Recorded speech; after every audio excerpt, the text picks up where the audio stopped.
the question is, I would like to raise this question.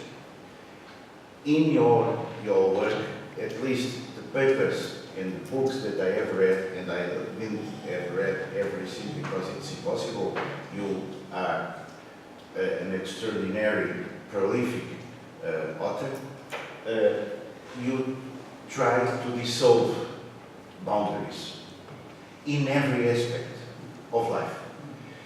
And this conducts us to a philosophy of the one, in a way.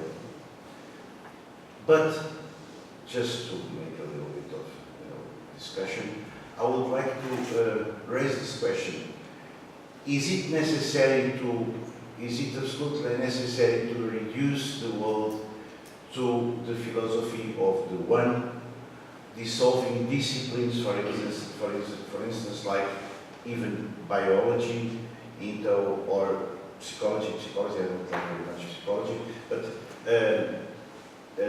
sociology, anthropology, etc. Is it necessary to dissolve them, or even this Cartesian tradition we have, is it so negative, or do you need some categories that are, of course, simple ways of contrasting things in order afterwards to put them in relationship, and that relationship may be made in different ways, and one of these different ways could be a dialectical way. For instance, just to say this basic example, when you say a phrase, when you try to mean something, you start a phrase, and in the start of the phrase, you don't have the meaning there. Only in the end of the phrase you have the meaning. So the meaning returns into the beginning of the phrase. If it was not the linguistic theory of the 20th century, by Saussure and by Jacobs and by all these guys you know, to distinguish something in something that is uniform, an entity that is language, we could not understand, and even to become finally to a unified thing. So, isn't it a necessity of the spirit, of our spirit, to distinguish, for them to dissolve again, to mixture again? I don't know.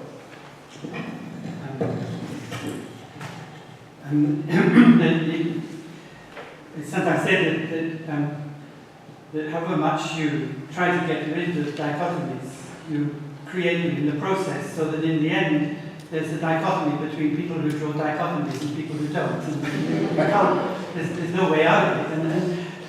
But then the first thing is to say that the problem is with categorization.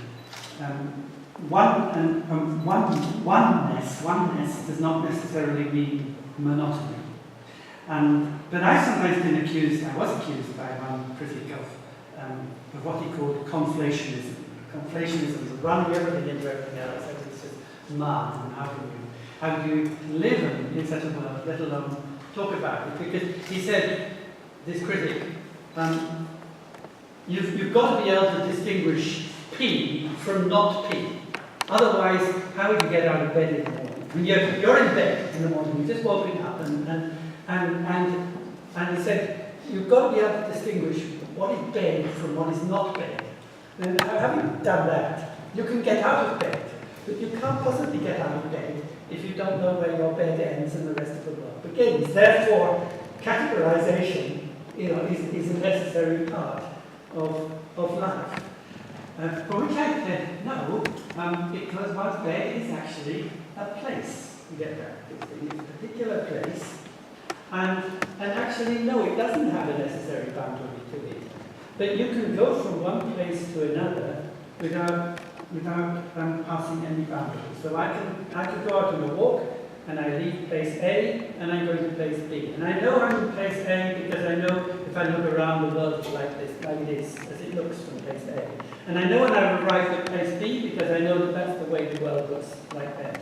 As I go on my way, horizons change, things alter, the landscape changes, but at no point do I have to pass a boundary which says you are now leaving A and arriving in B.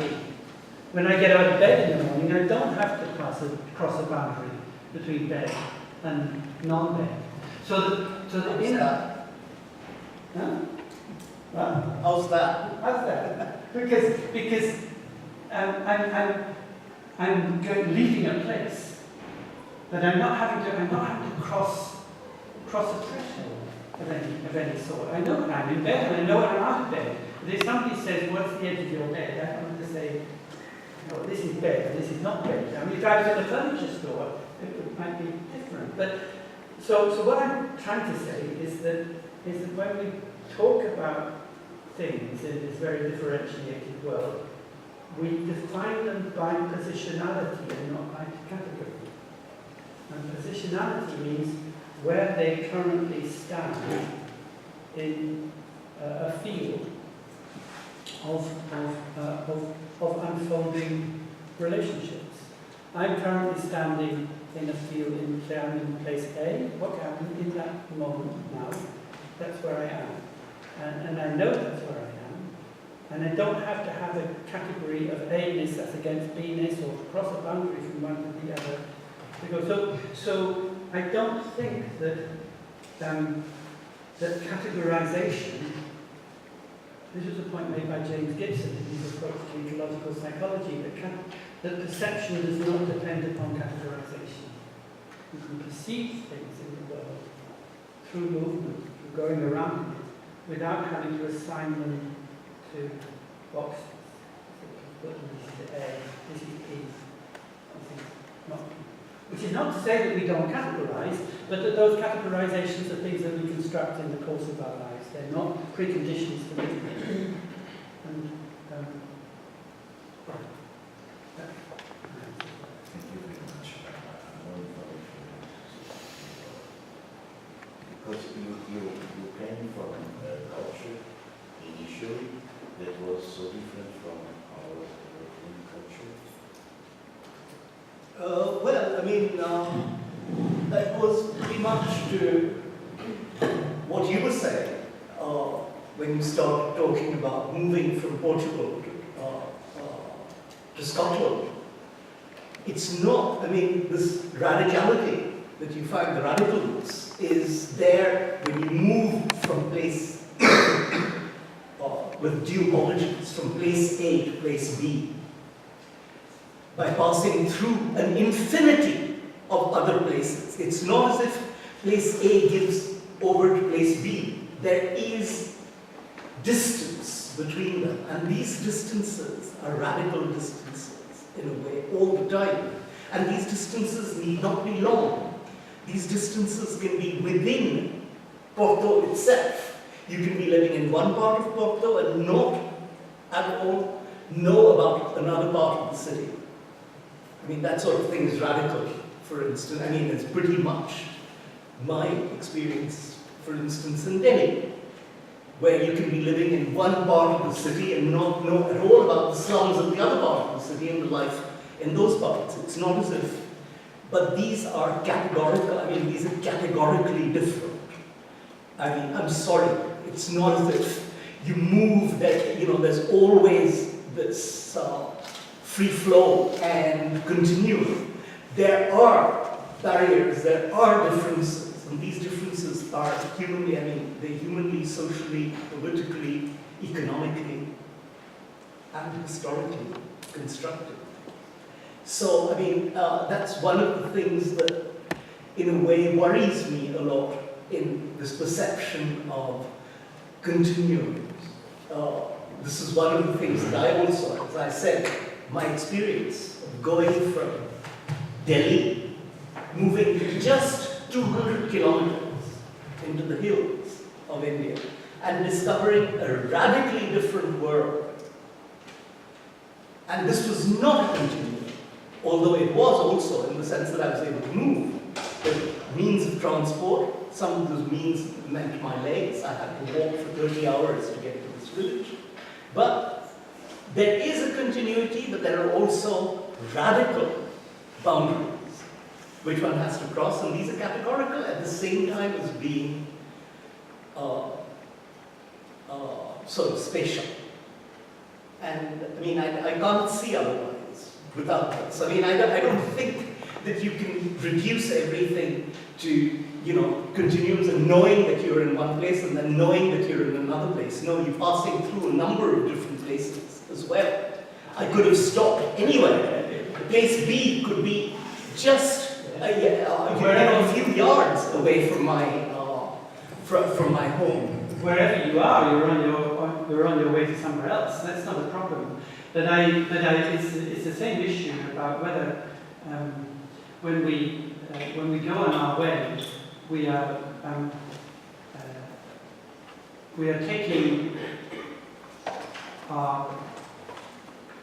perceiving from a whole series of fixed points, an almost infinite number of fixed points, and then assembling those pictures into an overall conception of what we're doing with the world, or whether actually it is that very movement that constitutes our perception. And I take the latter view.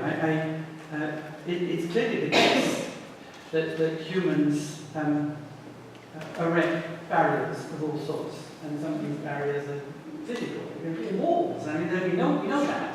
And a barrier is something that, in your experience, is something that blocks movement. It gets in the way, and it's been put by more powerful people up there, so that not always blocks the movements of less powerful people. And it's not just walls. Roads can do the same thing. You build a motorway, build a major road, a big traffic thundering past, and the people who live on one side or the other side can't then cross over without getting run over.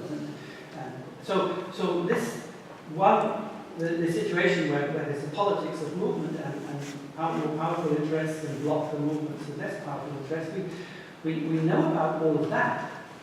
But what I wouldn't accept is that the world that these barriers do not divide the landscape. They exist in the landscape. A wall is not something that divides one landscape from another, one country from another. It is itself a physical feature that has been put by people in that landscape. And then it's a problem for people who try to make their way to get across it. But what you can't say is that the primordial, ab initio, the world is divided up.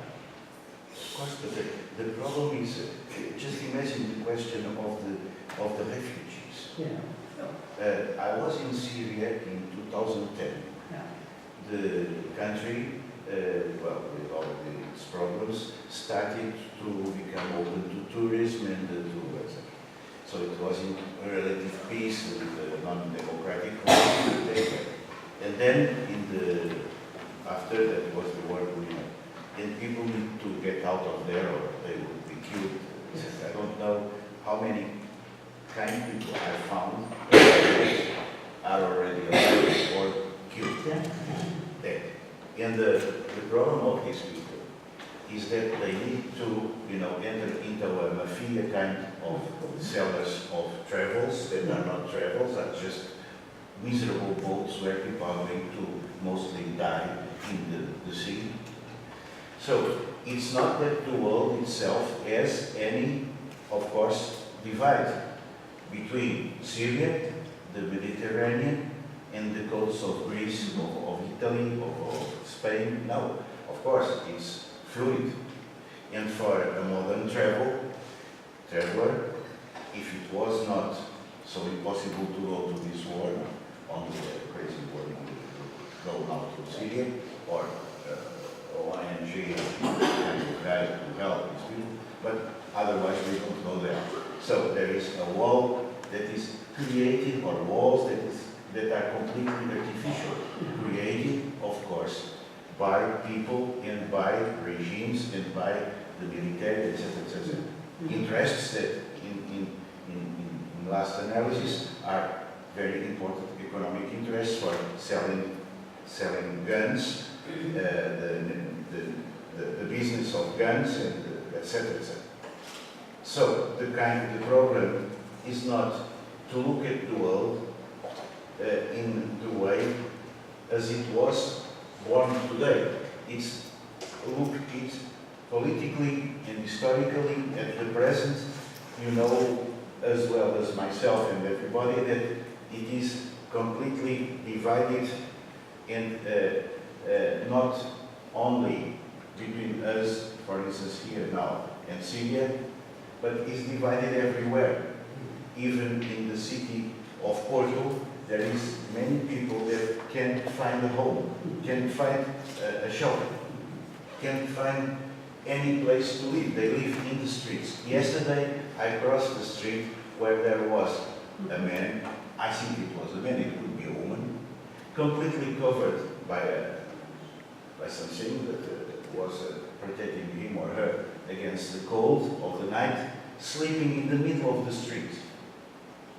And of course, the tourists that now invade Porto looked at that with a little bit disgust, because they prefer to go to see the bookshop Lelo or to see the church of Clérigos, etc.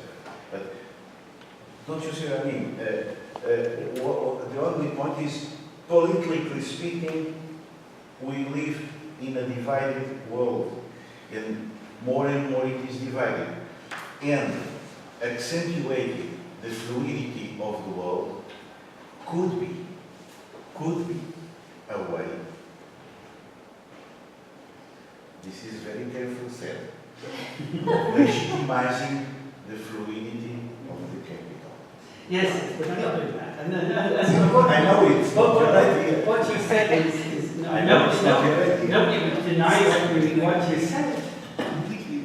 That's for being my spokesperson. Nobody is disagreeing with everything you said there. And you said, okay, we live in a divided world, and we can all understand what you mean by that. At the same time, as you're saying that, and of course, we have all the corporate capitalists say that we live in a unified world, unified technology, commodity, international trade, and so on. So there are both rhetorics, and it is a rhetoric. And what I want to do is to say what exactly, be precise, what exactly does division mean? Division. What does it mean to divide? And what does it mean to cross a divide? And I think there's more to it than is implied in the rhetoric. So, if you were to take a wall or a border fence, barbed wire, whatever it is, and you say, okay, this in some sense divides the territory of this country from that country, and it makes it physically very difficult for anybody to get across. Can't deny that. In what sense is that fence a division in the world? And for whom? Many years ago, I was doing field work in northern Finland with reindeer herding. The Soviet Union still existed, and I got a special permit that allowed me to go join the reindeer herders, herding reindeer on what was then the border zone, which was ordinary people couldn't enter. And I was in this zone. There was a strip cut through the forest, a bare of trees, and you knew that down the middle lay the border between Finland and the Soviet Union. I knew that if I crossed that, I would be shot. I knew that there were people in border towers there who knew exactly what I was doing, and were keeping an eye that I didn't do that. There were wolves that lived in the Soviet Union who regularly came across killed a few reindeer, and went back over the Soviet border to digest where the things that happened. So it was different, the border meant different things for me, for the Soviet authorities, for the reindeer herders, for the wolves, and physically it was just a gap between the trees. The birds flew over, the trees were just the same on this side than on that side. So, if I said this is an instance of a dividing world, as indeed it was, then to take apart the phenomenon of division there would be a quite complicated thing to do, and it would look very different depending on whether you happen to be a wolf or a reindeer or a human or a Russian or a Finn, whatever. And all I'm saying is that we are talking here about phenomena in the world that are experienced by different people in different ways, that are put there by some people to make life difficult for other people. They have a political dimension. Nobody denies all of that. But all of this is happening within a world, within a field of play.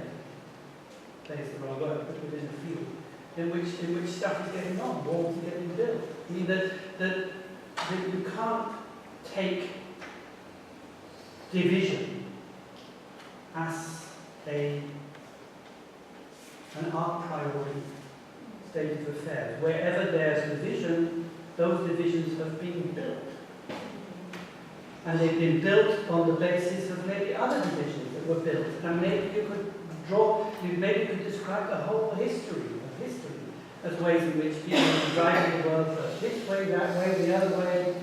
The divisions we have now are not the divisions that were here in the world hundreds of years ago, but still, divisions have been made. So you cannot, I said it enough. You can't take division, categorical division, as an ontological a priori. I have a question, maybe my last one, and this for you both, maybe for all. What do you think about nomadic existence today? It's nomadism, and you studied some population was nomad at some time and then lost that kind of way of life, maybe. But this is changing rapidly. Nomads are disappearing, probably, or not.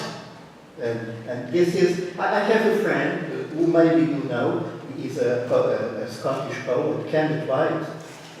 And as you know, he has this theory of geopoetics. And for him, geopoetics is a way of world opening, reopening the world. And he reopens the world, mixing nomadism and work, poetical work, giving a new sense to language. And we all know that nomadic cultures are poetical cultures, very poetically rich culture.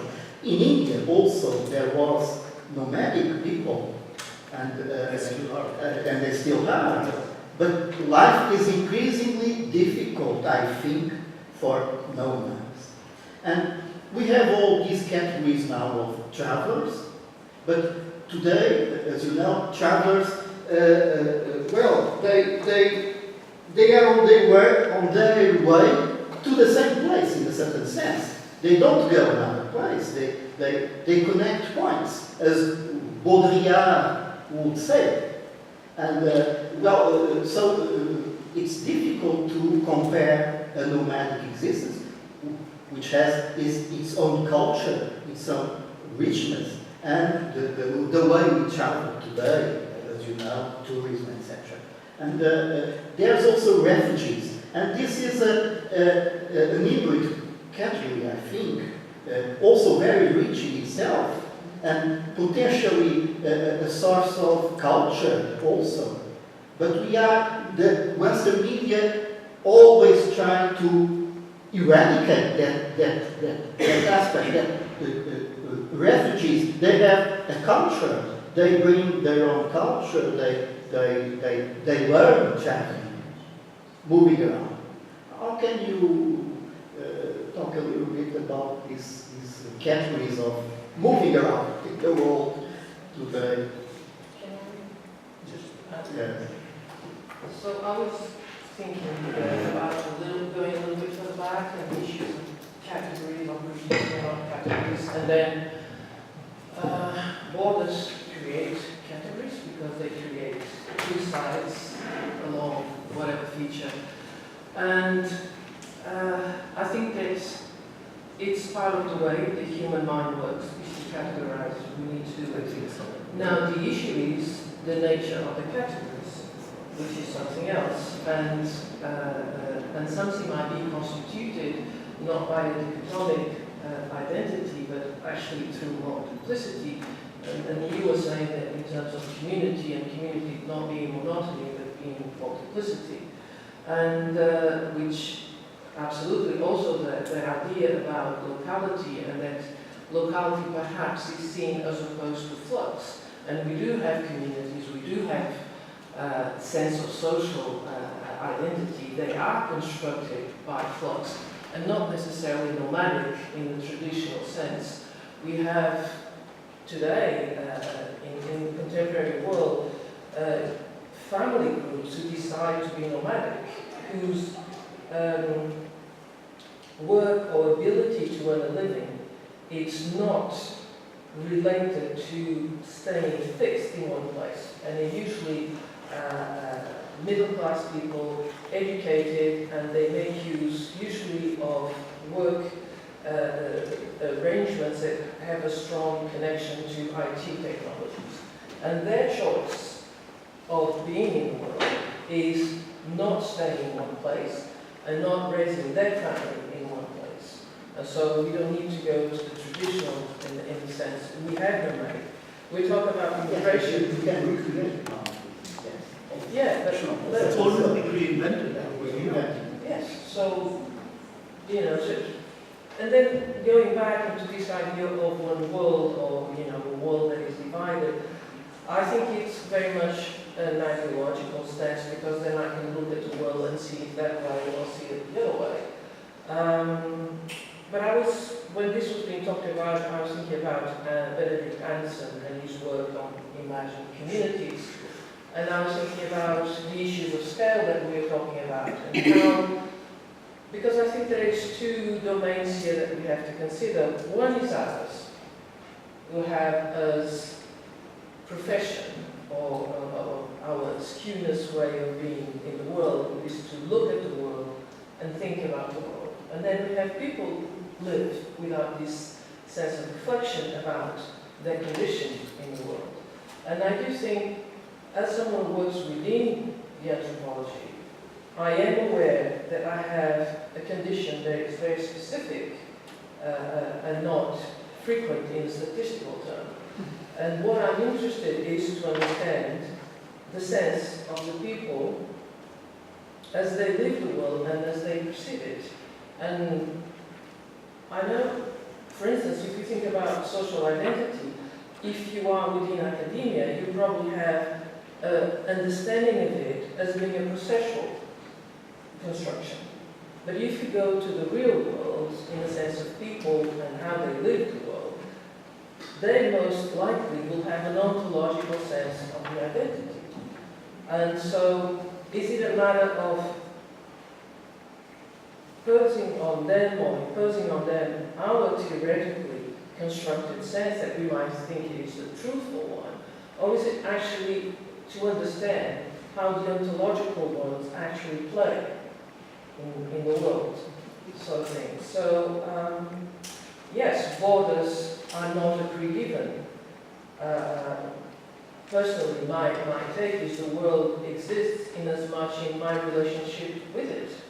And then a wall will be a border if I decide it is a border, if I take it and construct it as such. So basically just to think of that perhaps things get a bit complicated because I think there are basically two universes here, which is of those who reflect upon things and then the reality of those who lived and what meaning they give to them. Well, I just say that Kenneth White proposes reflecting on the road, moving, walking. And as you know, in the literary tradition, walking is a great way of producing text, of thinking the words, of doing poetry. So maybe there's a I sense think that our friend Inigo, a great author of our time, Indi, maybe still believing in a world previous to human history, undivided, and maybe, excuse me for the audacious, I am maybe very influenced by phenomenology. I don't know. I think that phenomenology is fantastic. It's a step towards what we should see and feel the world, and overcome many things that were taught to us with everything compartmented, etc., of course. But, and as an archaeologist who contacted all the time with the field, with the soil, etc., I would feel akin to that idea. But I started thinking otherwise. And I think that maybe, perhaps, Descartes could have been the first guy to invent modernity, in the good sense of the word, inventing the subject. And this subject is something more complex, that an abstract, generalized subject that is in fluidity all the time, or more or less all the time. I mean, in fact,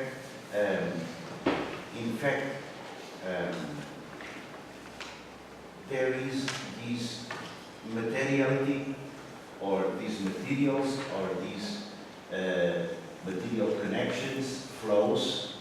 I don't believe, or I don't go to, as you very much into semiotics or meanings or things, like, for instance, in archaeology, the postmodern or post-processual, like Ian Hodder, or I don't go very much into this entangled vision that Ian Hodder has exposed in one of his last books. I made a little bit of a recension critique. But maybe these differences, these categories that we invented and that we know that are conventions, presented as conventions. Mathematics, what is mathematics? I am an ignorant of mathematics. But mathematics is a convention, a language, it's a convention. It's not God that gave us, or the world itself that was mathematics. It was we that invented mathematics. No, because and it is full of categories. So, in a way, I agree and I adhere completely to. And not only that, I feel sometimes very happy reading Tim Ingold because he is very illuminating all the time. Since the beginning of the 90s, everything I read about anthropology